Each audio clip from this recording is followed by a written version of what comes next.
लो भाई बब्बन, बन गई तस्वीर। जरा देखकर बताओ कैसी बनी है। अरे भाई मोहन, मेरी सलाह मानो तो तुम रहने ही दो। एक पेंटर बनना तुम्हारे बस की बात नहीं है। हाँ, तुमने सही कहा। मुझे भी कुछ ऐसा लगता है। खैर, आज शाम की गाड़ी से मैं शहर वापस जा रहा हूँ। कुछ जरूरी काम आ गया है। शहर से वापस आने के बाद तुमसे मिलता हूँ। मोहन अपने घर के दरवाजे पर ताला लगा देता है और वहां से चला जाता है। फिर उसी रात अचानक तेज हवाएं चलने लगती हैं। चारों तरफ डरावना माहौल बन जाता है। तभी मोहन की बनाई हुई पेंटिंग की वो औरत एक खतरनाक चुड़ैल में बदल जाती है और पेंटिंग से बाहर आ जाती है।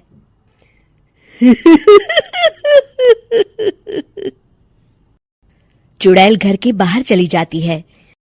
वहीं दूसरी तरफ दो चोर लाला सुखीराम के घर से चोरी करके भाग रहे होते हैं।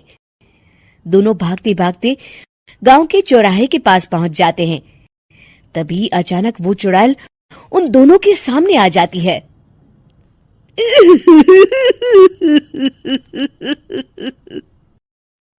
अरे मर गया रे! ये चुड़ैल कहाँ से आ गई? अरे मैंने तो तुझसे पहले ही कहा था कि आज अमावस्या की रात है। आज हमें चोरी नहीं करनी चाहिए। हाँ भाई बिल्ला, तुमने बिल्कुल सही कहा। जरा इसके दांत तो देखो, कितने बड़े हैं। चुड़ैल उन दोनों की तरफ बढ़ती है। अरे चुड़ैल दीदी, तुम चाहो तो ये सारे पैसे और जेवर ले लो, लेकिन हम दोनों को कुछ मत करना।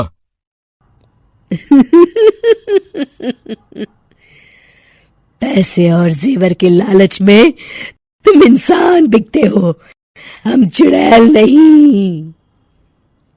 तभी चुड़ैल उन दोनों चोरों को पुतले बना देती है।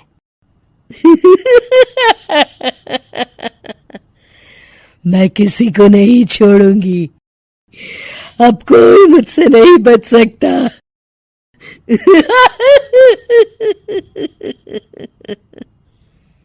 चुड़ैल अपने अगले शिकार की खोज में वहां से चली जाती है।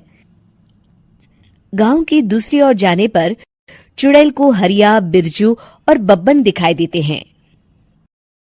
आज संडे है, आज कपिल शर्मा शो देखने का दिन है। जोर से बोलो। आज संडे है। मैंने नहीं सुना।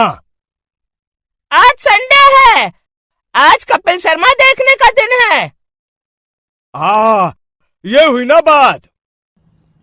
अरे ये कपिल शर्मा कौन है जो ये लोग उसे देखने के लिए इतने उतावले हुए जा रहे हैं?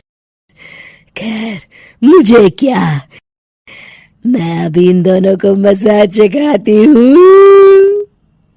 चुड़ैल तेजी से उड़कर उन तीनों के सामने आकर खड़ी हो जाती है।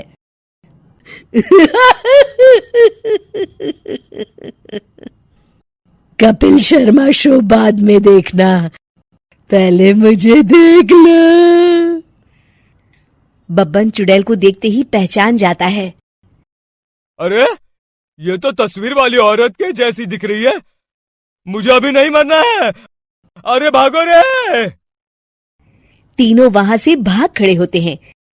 बब्बन तो किसी तरह अपनी जान बचाकर वहां से भाग जाता है, लेकिन हरिया और बिरजू को चुड़ैल पकड़ लेती है और उन्हें पुतला बना देती है।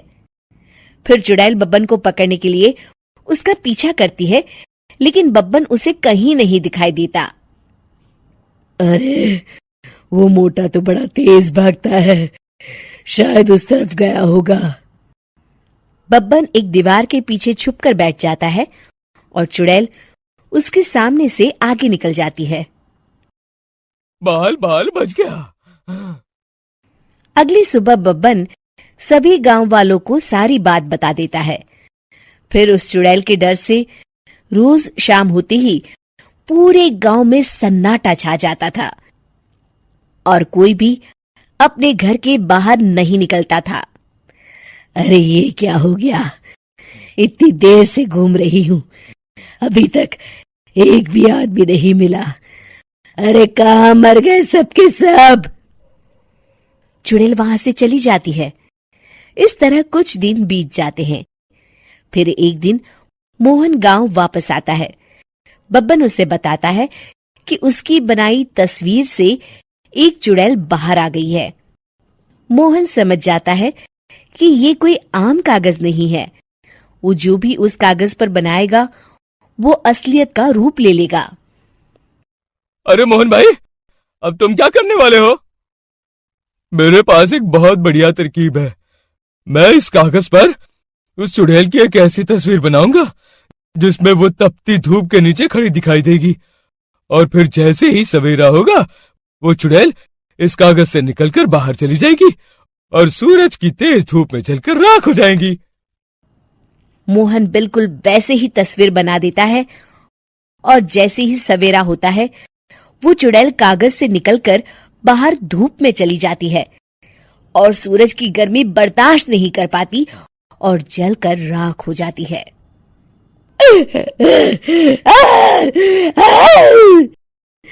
ये मुझे क्या हो रहा है? मैं सूरज की रोशनी बर्दाश्त नहीं कर सकती। मेरा पूरा शरीर जल रहा है। और इस तरह चुड़ैल के जलते ही पुतले बने सभी लोग पहले की तरह इंसान बन जाते हैं।